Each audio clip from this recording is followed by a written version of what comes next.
Hi everyone, and welcome to our Tax 1099 channel. Today I'm going to go over how to create a form. So that would be the form you would want is a 1099. I'm going to click on 2023. I'll choose 1099 NEC and next. Then I'm going to choose my payer. I'm going to select and next.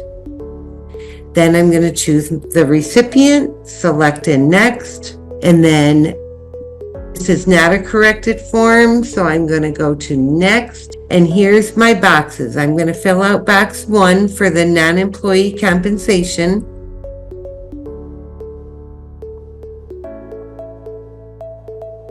And I'm going to fill out box 4, which was the federal income tax withheld. And next. To the state tax withheld, and if I try to put something in here, it's going to tell me that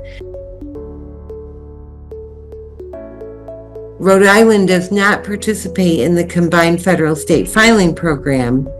You have to send it to the state separately. Each separate state filing fee is 99 cents per recipient.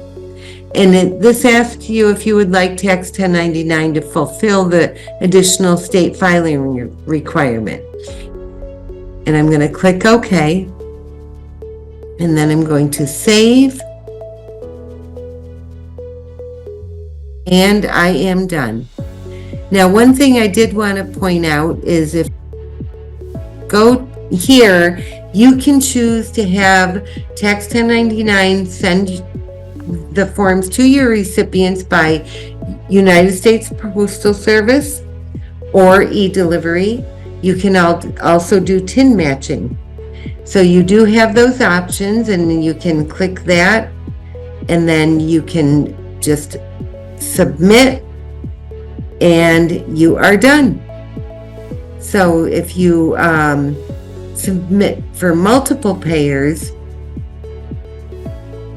lets you choose what payers you have created forms for that you want to submit. If you want to submit different forms you've created all at once. And that's it for today's video. Thanks for watching, and don't forget to like, share, and stop by again for more great information. Bye-bye.